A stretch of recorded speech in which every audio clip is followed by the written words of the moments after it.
Good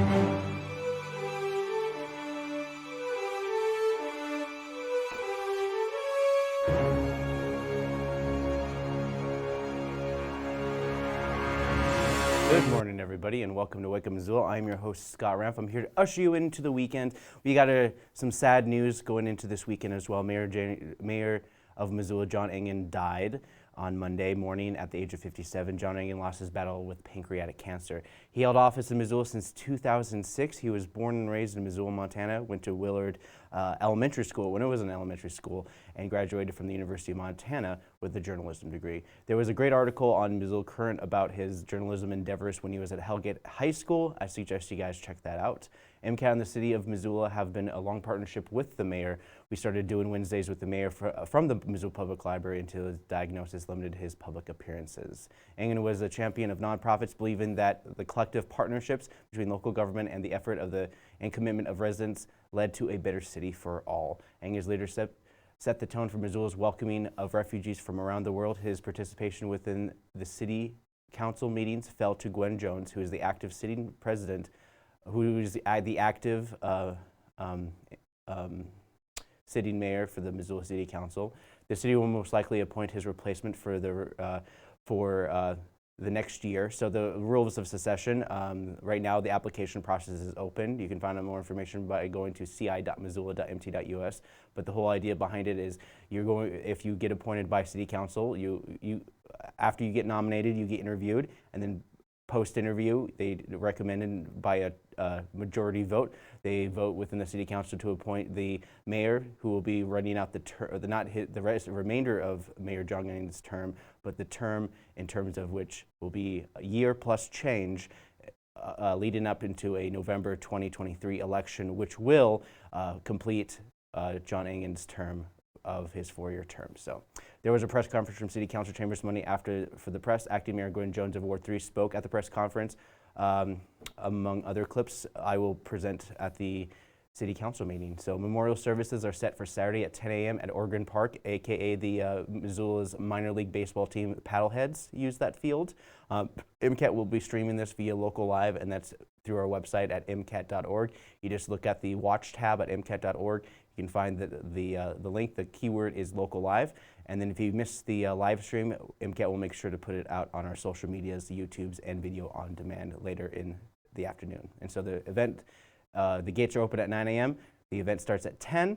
And if you have any problems with the video on our website, reload the page. All right. In other news, last Friday, a man tried to kidnap a child from the Western Montana State Fair. Friday, August 12th, Robert Price basically picked up a kid and started running away, getting stopped and arrested for minor assault and attempted kidnapping. August 10th, he was also charged with assault with a weapon and animal cruelty and additional charges.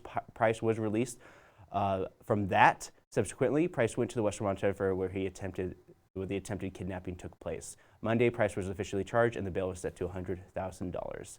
One thing that's also happening is a bunch of fires here and there, and I always like to look at Idaho once in a while just to see about some of the major fires that are happening where there may be potential for smoke coming into the Western Montana and the region in general. So the Moose Fire in Salmon, Idaho is dealing with 80,000 acres covering the western flank in the reservoir Sulug Gulch, and also the Salmon River, where the heat parameter expanded by half a mile. The fire started back in July and was human caused. I mentioned this because the fires from the south tend to float over to Western Montana, and as of Friday, if we have not seen any smoke coming through, which we haven't, the Moose Fire is 34% contained as of Tuesday and has over 1,000 personnel working on it. Another story that I felt mentioned was the homeless in LA, California, where the local council planned to pass an ordinance to ban homeless encampments 500 feet away from schools and daycare.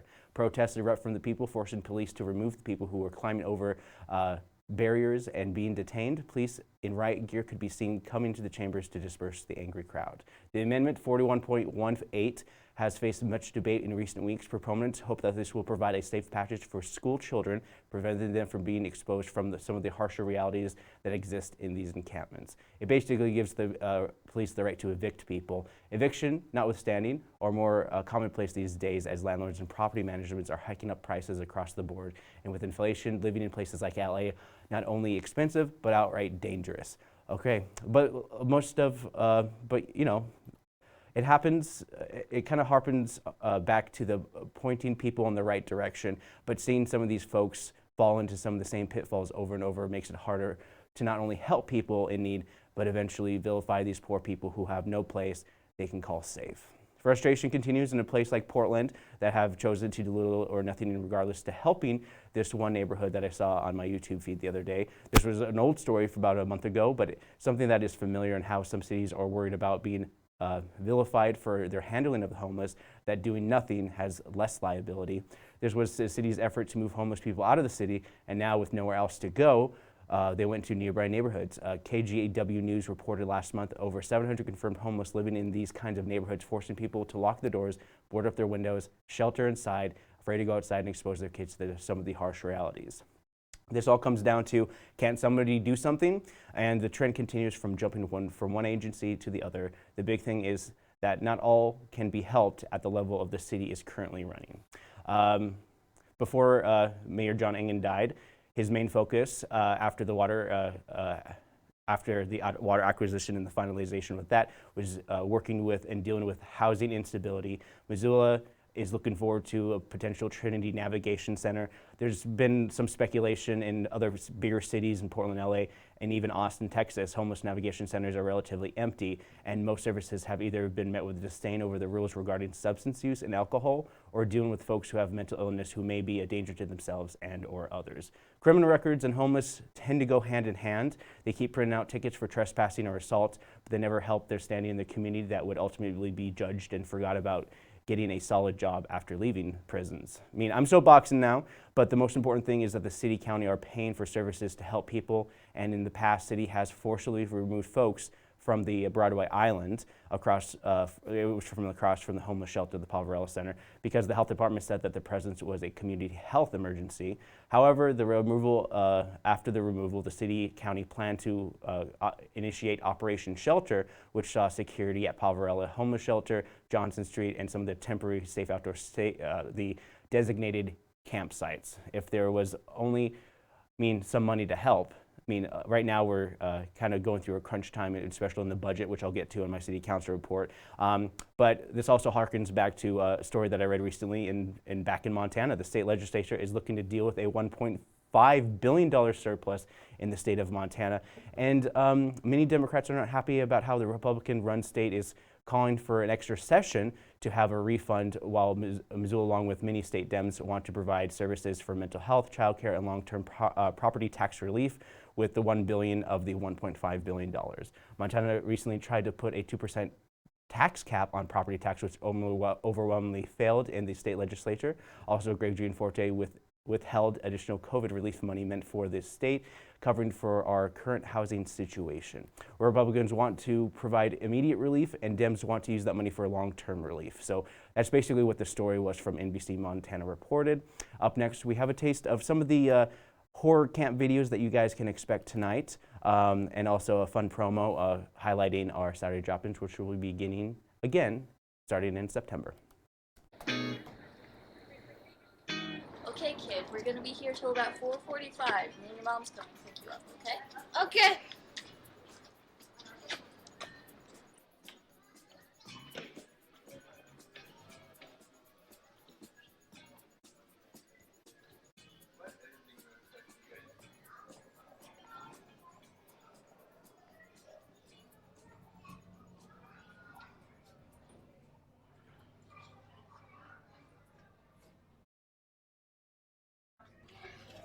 Hey, I want to go play over there. Yeah, all right.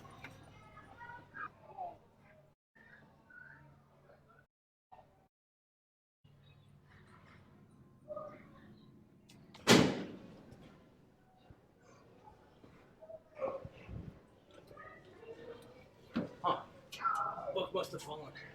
It's weird, I haven't seen this one here.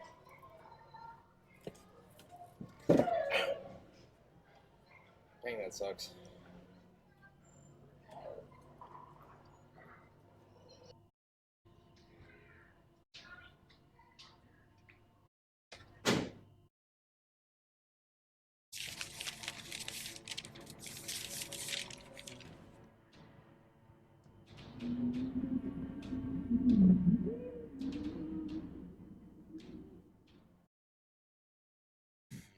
Wonder what that book was. Ah!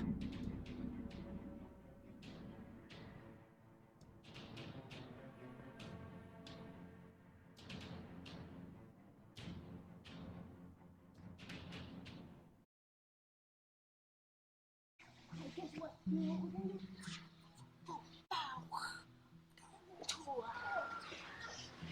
Hey, buddy. Huh? I'm gonna go to the bathroom real quick. Stay here, okay? Okay.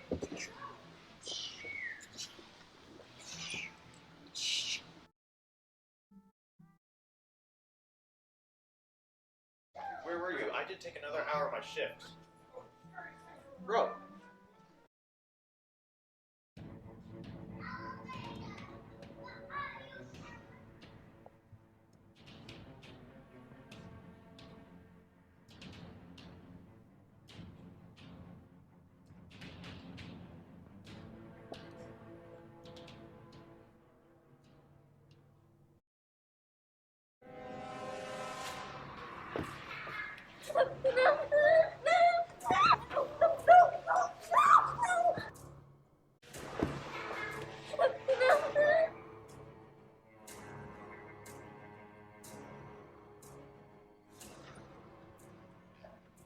Buddy, I'm back. Bud?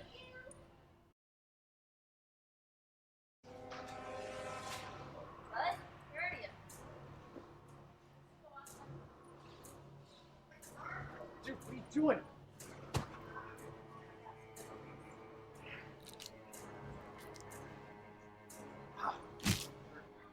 Run.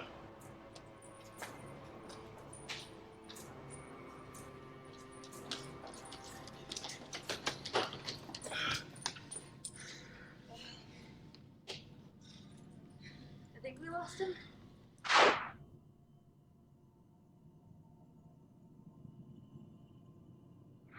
Never mind. I'm gonna lock him in the stairwell. Yep.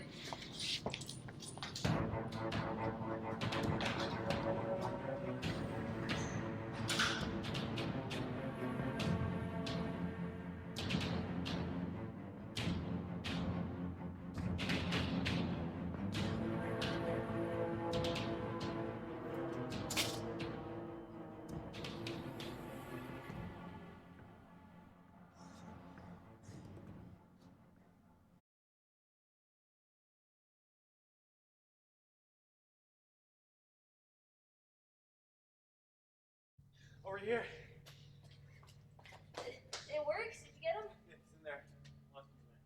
Alright, do you have the phone? Yeah. You need to call 911.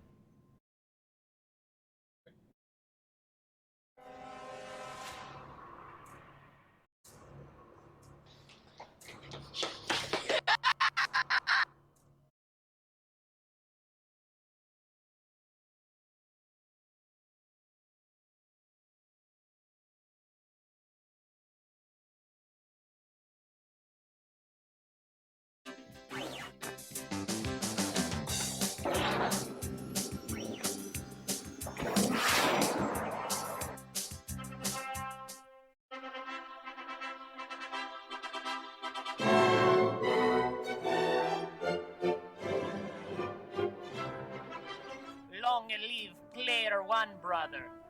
Luigi #1!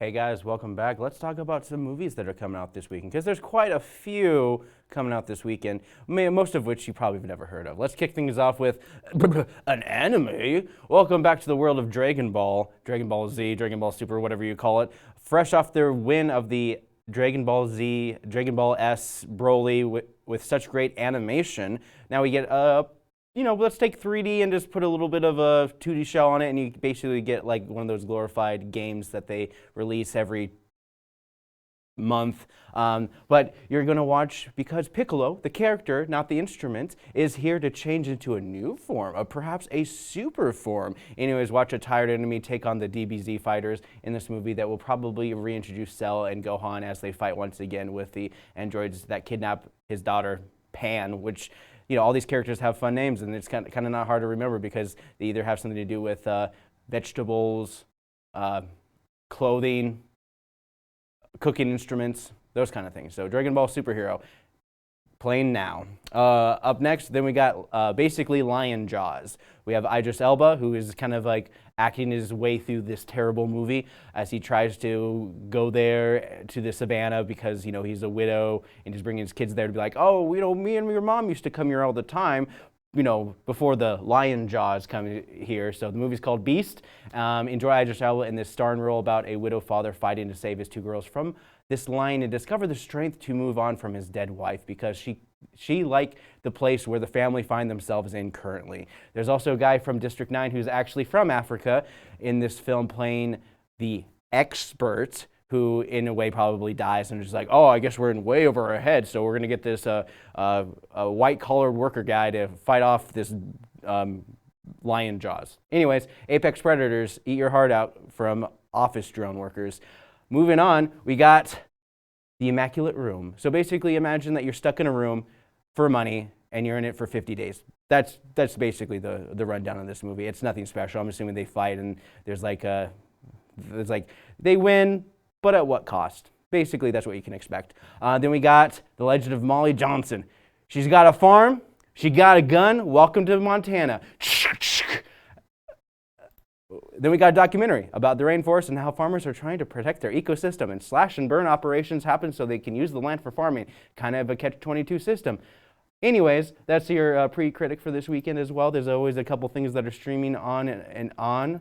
So you guys can check that out and all that stuff by looking it up yourself.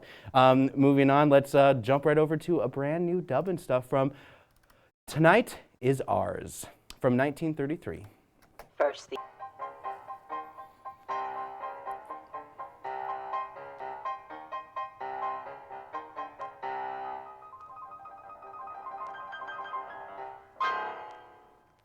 Hey guys, welcome back. Let's talk a little bit about City Council. On Monday, they had to suspend the City Council meeting for the death of Mayor John Engen, but they jumped right into a press conference that afternoon, and Gwen Jones addresses the public in terms of how the city is reeling from the recent death of Missoula's mayor.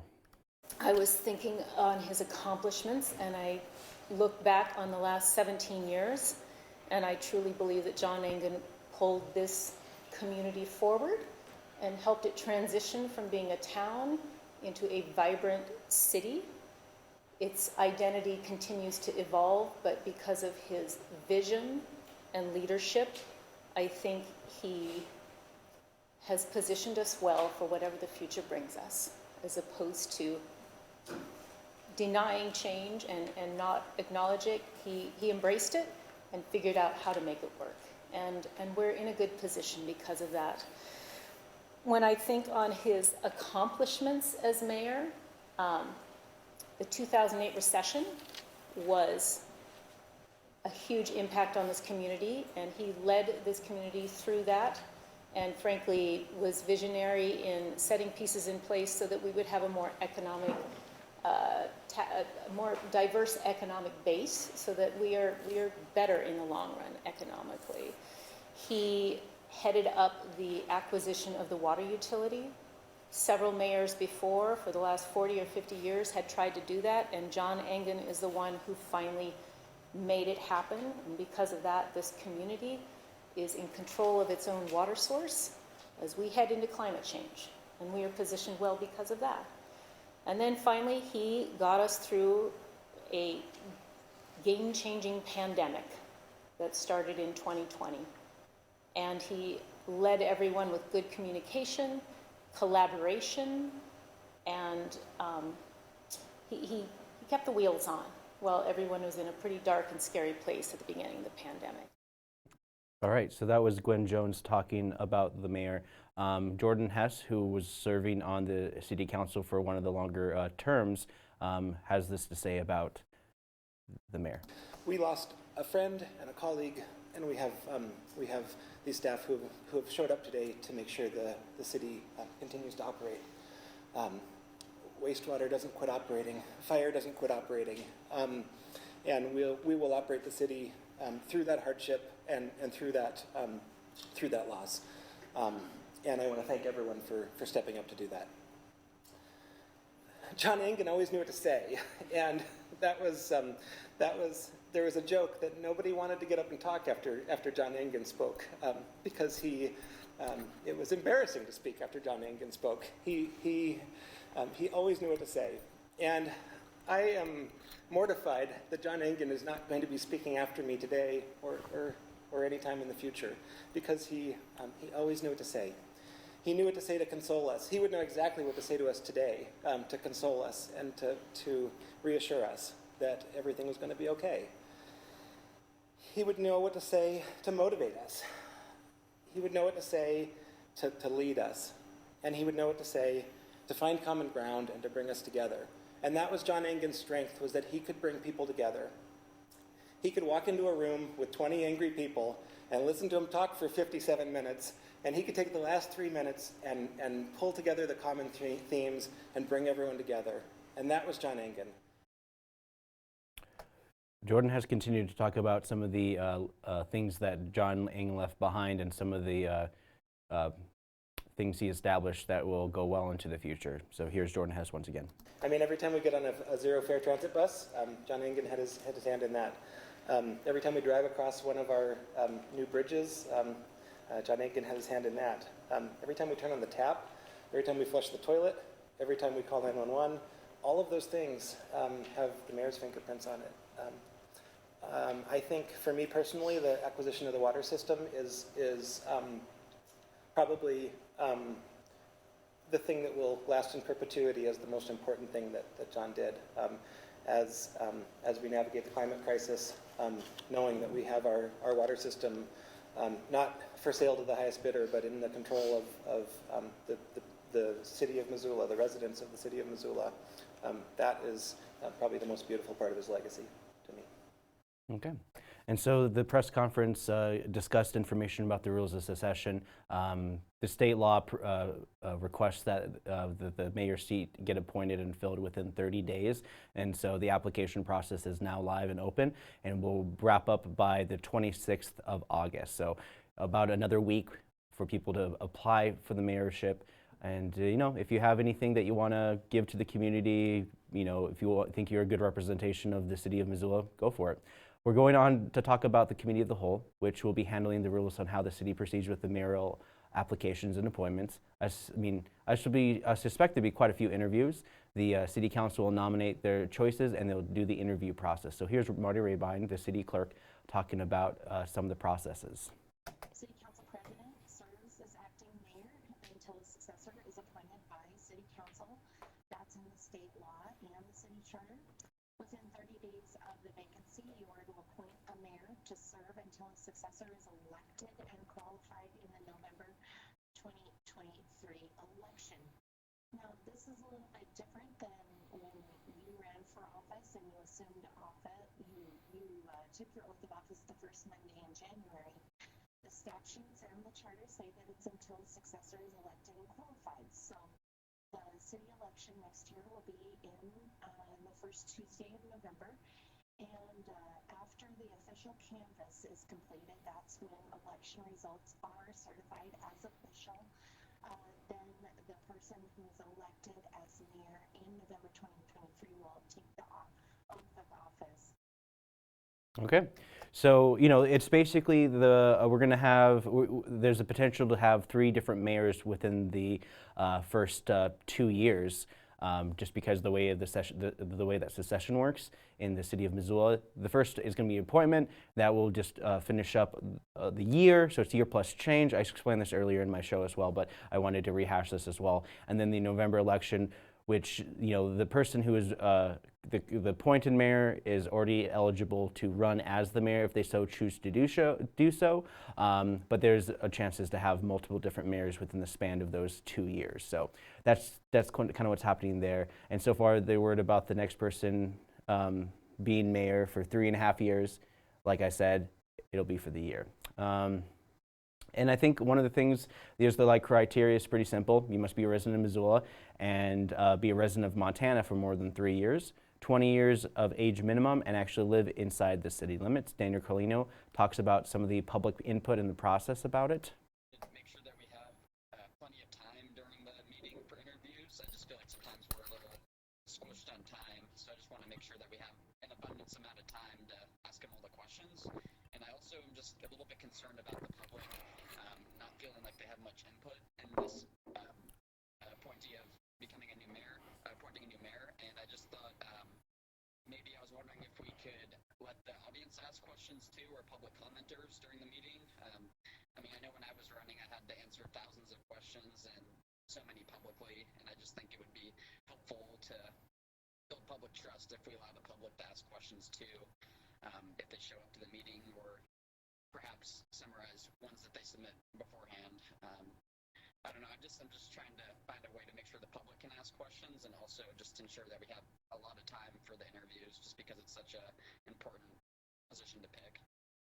Yeah, and the time constraint makes it a lot more difficult to have a long process for this. The public will get to comment, but the final decision will be the city council. However, the public will get to give input on city nominate applicants for the public interview.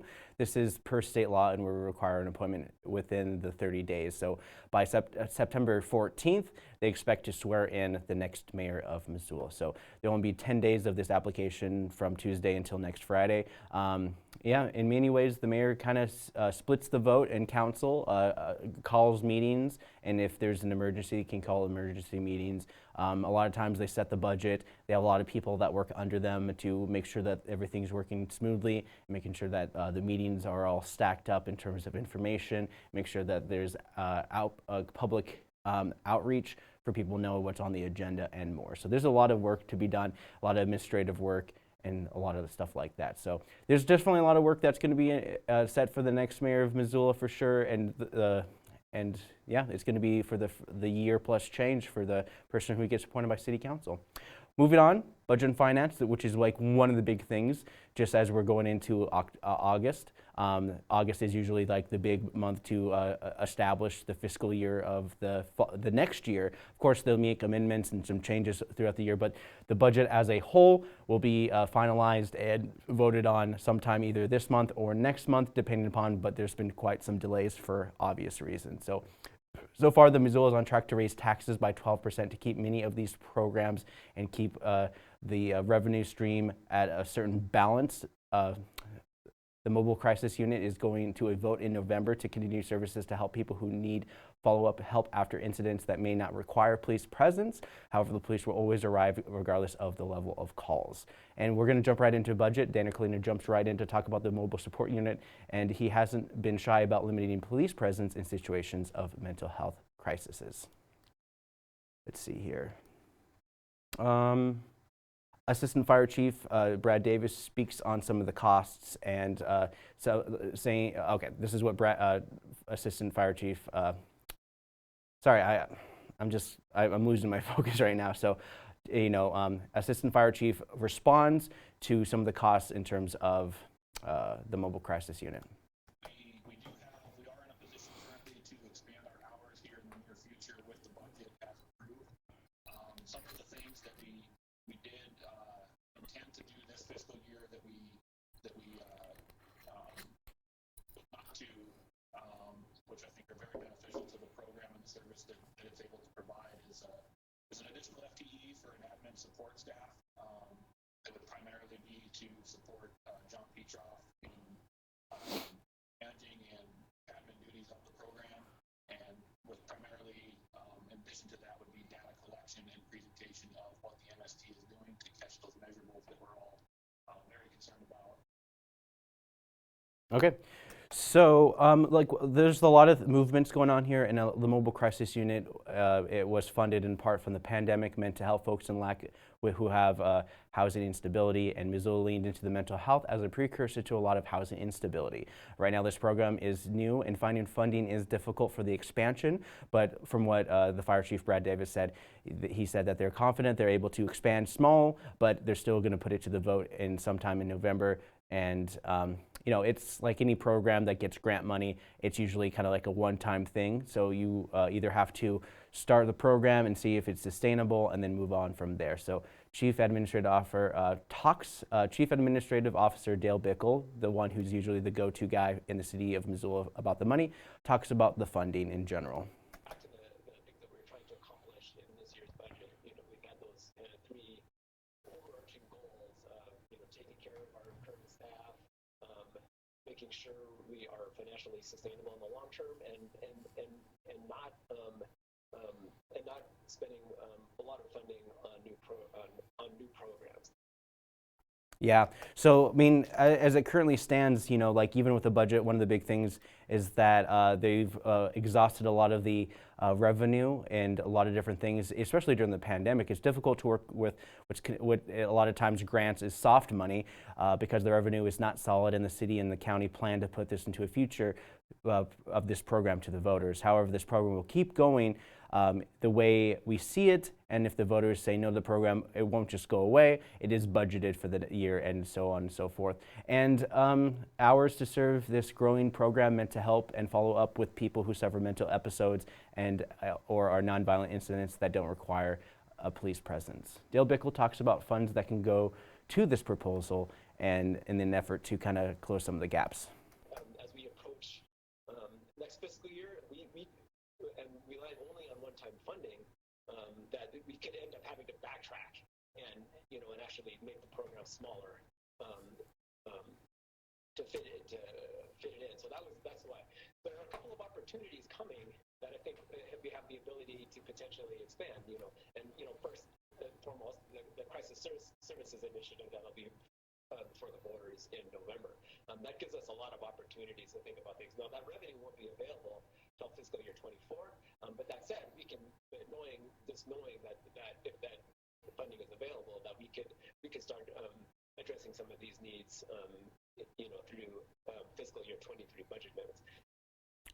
Of course, however, when it comes to the vote of the budget, one of the biggest pitfalls is that if the voters do vote in favor of this, the money won't be available until 2024, and that's if the vote gets passed and they would be able to expand on this. So we're balancing the books within the next couple of years in Missoula. We're basically in a recession, regardless of what you may or may not call it. There's and then it's a lot of like Dale Bickle said there might be some backtracking, some things like that, tightening belts. But for the most priority within the city of Missoula is they're trying to focus on what works and continue the services that have been beneficial for the last year or so with all these new pilot programs that have been helping, including Operation Shelter, the Mobile Health Crisis Unit, and just general affordable housing trust to help move forward with this as well. And Dale Bickle talks about why the city will be increasing some of the taxes that I mentioned earlier.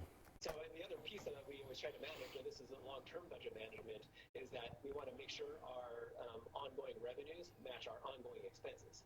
Now, during the pandemic, our ongoing expenses grew faster than our revenues, and a lot of that, as we talked about, was that we hadn't increased mill levies at the same rate in the past, and we have this catch-up happening. We started this year.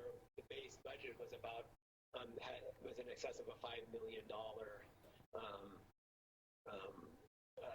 Our ongoing expenses exceeded our ongoing revenues by over $5 million. That was really the big part of the reason that the mayor has proposed this large tax increases to get that down. We can't have one that's bigger than our cash reserves. If we have about a $4 million cash reserve requirement, and so that in order to do that, we are using essentially all of the space at our mill levy caps, and even to create mill levy cap space, we had to move things into our districts, as you saw in the expenses that were formerly funded by the general fund into the special district. So we don't really have any more of those tools. Yeah, so they're basically trying to rebalance and balance the budget and move things around to make things work and continue the programs. And during the pandemic, taxes were kind of put on hold for a lot of different people, and during these times it was difficult to keep track of tax revenue in general. In many ways, it seemed like the city has exercised all the revenue streams and thus resulted in the higher property taxes this coming season. The city does have the $1 million fund from ARPA, which is geared towards Operation Shelter and various continued programs through the 2024 fiscal year.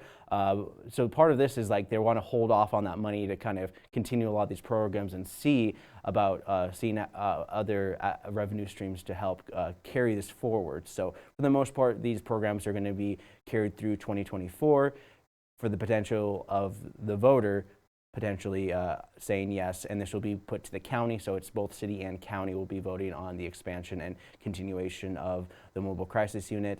Other than that, if all else fails, they'll be able to have an adjusted version of it later down the line as well. So a lot of upcoming challenges for the city budget, and holding on to some of those programs becomes more difficult to sustain, and not knowing whether or not Missoula's community will look the same financially in the coming years. So as someone who grew up in Missoula, I can say for certain that many economic challenges facing the nation usually have a slower burn to get to us, but we feel it, and it lasts a long time. It even feels.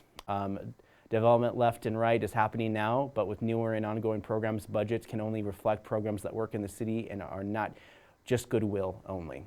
For more information on this meeting and more about the money, because there's so much, you're talking about the budget, and we're in August, so there's a lot of meat to this budget for the fiscal year 2023. So you can find out more information by going to ci.missoula.mt.us as the city works to finalize the 2023 budget. Up next, we have an art clip featured at the Missoula Art Museum called World is Round, and it's on the top floor of the Missoula Art Museum.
Hey guys, welcome back. Let's talk about some of the events and other things that are happening within the city of Missoula that you guys can go check out. Kicking things off is the 4th annual Bike to Barns tour. This is going on well until early October, and this is part of Orchard Homes Target Range in the big flat neighborhoods. This is an ongoing event to promote farms on the other side of reserves, and you can collect stamps and drawings and prizes well into September. I'm not sure about the stamps, but the whole point is that you can get a checklist for some of the locations in some of the more rural parts of Missoula that are just not that far away from busy streets like Reserve.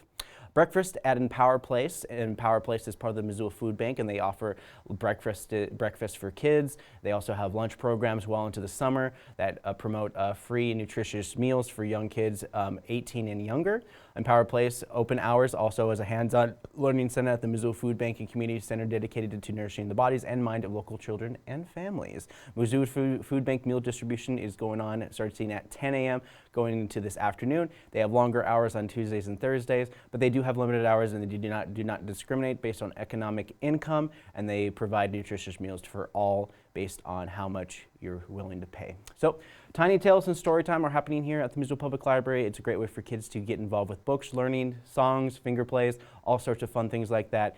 Tiny Tales Storytime is on the 2nd floor, both at the Art Box and also at the Imaginarium, which is the program room here at the Missoula Public Library. Swan Valley Branch Library has story time at 11 a.m. So if you are in the Swan Valley area, they have at their library branch at 11 a.m. They have their own version of story time, and also they also have lunch at Empower Place. They have free lunches here at the library as well for kids 18 and younger. starting at 11:30, going to about 1 p.m. and it's in the art box here, but it's also at the Missoula Food Bank as well, which is the main source for a lot of these locations. Some of the schools around town as well also host free lunches during the summer as well. You might want to check that out. You can go to Missoula Food Bank. You can look that up online to find more information. Yarns at Missoula Public Library. Hey, calling all knitters and crocheters, bring your lunch and the latest project to the Blackfoot Boardroom on level 4. Fridays at noon and into your week with some crafty fun. And this goes from 12 to 2, just kind of independent stitching and crocheting. River Shuttle Service. Hey, if you want to know what's going on, if you want to go for a nice float and you don't want to park 2 cars, River Service has the solution for you. You get on the U-Dash, which is the bus system that goes to the university, and during the summer, they're utilizing their services Thursday through Sunday from 12 to about 6 p.m. for the last ride. You guys get to float the river. You just got to go to the university, bring your raft, tube, whatever, and then you can float down the river courtesy of the U-Dash. Free, and it's free. Yep. And another thing, Bathing Beauty Beads is doing a free class today at 1:30 this afternoon, knotted gemstone necklace. This is from 1:30 to 3:30 p.m. And then, of course, the instruction is free and the supplies start at $20. Students will learn from the techniques of knotting between beads and make the beautiful single-stranded necklaces. For more information, you can go to Bathing Beauty's website, and also you can find them at you call them at 543-0018. Again, that number is 543-0018. Of course, area code 406. Fly Girls Aerial Performance. Cranky Sand Public House is doing a return of the Fly Girls Aerial Performance on the back patio, accompanied by DJ Ben Zen from 6 to 8 p.m. Cheap date night at the Missoula Public Library at 6:30 p.m. So if you are here for that, you go to the 4th floor, and they'll be hosting every 3rd Friday of the month. And this month is called Dog, a road trip comedy, 2 hard-charging former Army Rangers paired with Channing Tatum. It's Channing Tatum. You want to take your date to Channing Tatum and be like, I want Channing Tatum. I'm like, okay, honey, settle down. Boom, you got a cheap date night. THTR and Company, Dinner with Friends. This is the West Side Theater and Studio. They're doing a lot of shows and things, and Dinner with Friends is a contemporary play that tells a story of 4 friends meeting, falling in love, falling out of it. And this story dives into the meaning of new beginnings and how Tom, Beth, Karen, and Gabe navigate their friendship while also maintaining their own relationships. So theater, fun stuff. It looks like it's an original show. Uncle Funk is going to be at Union Club. I'm assuming they're going to play that kind of music tonight at 9 p.m. Club Soda is going to be at the Roxy. It's a theater-long perform improv group. It's $10 to watch an improv group. Okay. Saturday, markets and such. If you're interested in going to the Saturday markets, 8 a.m. to about 1 p.m., you got the Farmers Market, you got the Rivers City Market, you also have the People's Market. Oh, sorry about that. Ugh. Anyways, yeah, you guys get to enjoy that, and it's a great opportunity for people to get some fresh produce, Dixon melons, lots of just fun things that are happening there as well, and some knickknacks and other cool attire that are made here in Missoula and grown here as well. Jeez, excuse me. Okay, Missoula Adaptive Recreation Paddle and Bike Days. Dream is coming to Missoula in partnership with I Run for Bob to host a day of adoptive mountain biking on August 20th, and the Community Paddle Day on August 21st. Pre-registration is based for all participants. The deadline to register is August 5th. Preference will be given to participants who reside permanently within 90 miles of Missoula. All programming is free thanks to the generous support of I Run for Bob Foundation. And so, yeah, the whole point of this is like it's paddle and bike day. So, like those standing paddle things that they do, you might be able to see that here in the Missoula area this weekend. Missoula under construction. Fort Missoula Regional Park is basically gives you opportunity to, drive a forklift, operate a bulldozer, and so much more in this one-day fun extravaganza where kids drive the big rigs. So this fundraiser for Missoula Food Bank and Community Center highlights all the incredible opportunities in the trades. Visit the many awesome buildings and the doers in the When I Grow Up tent. What's it like to be an electrician, plumber, carpenter? Get your hands-on activities and get a taste of the trades. Now I start coughing. Okay, at least I didn't start it earlier in the show, so nobody's watching now. Community Science, Barcoding, U.S. Ants Field Day, Rock Creek Confluence. U.S. Ants is a collaborative effort with the Missoula Butterfly House, and participants will submit their findings to a larger collective database that will help scientists map and ant species across the U.S. Additionally, participants will be published their ant genome sequence, the gene bank. In some cases, participants may be the first to publish a novel sequence or even discover a new species. This program consists of a 4-part series, 1 day in the field, 2 days in the lab, 1 day meeting virtually to discuss results. Adults with children are welcome. Suggested is 13 and up due to the more complex materials on lab days. Registration 15 and under must be accompanied by an adult, and its cost is $50 per person. It's interesting, for sure, because you basically pay them to do research for them. It sounds great, and the opportunity to publish is great too as well. I have some skepticism. But anyways, Pet Fest is happening at the Karis Park on Saturday at 10 a.m. This is the 17th annual Pet Fest. It's a fun-filled day with family-organized events featuring contests, special attractions, and pet adoption. Admission. You can drop off your donation of pet food to help us feed the homeless, animals, and kitties. Make a cash donation. Their mission is to promote responsible pet ownership with education through entertainment.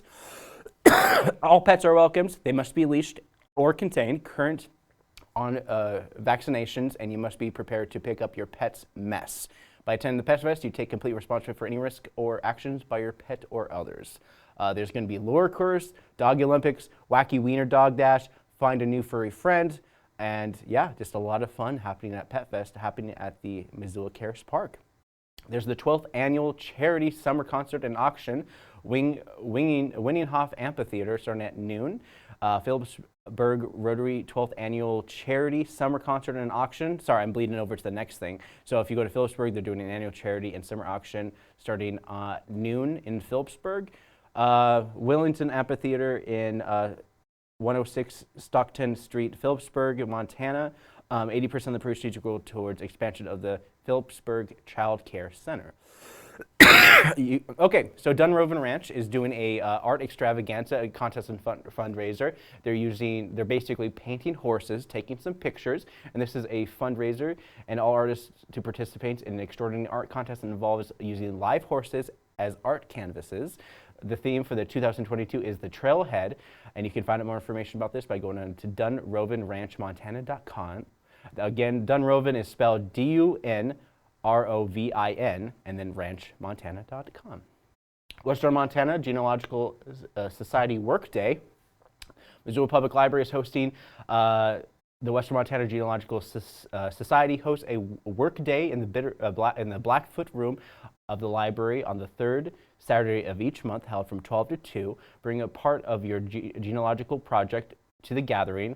Other genealogists will be working on their projects and can lend a hand if needed and share websites and advice on research problems. So that's going to be interesting. That will be happening here at the Public Library at noon tomorrow.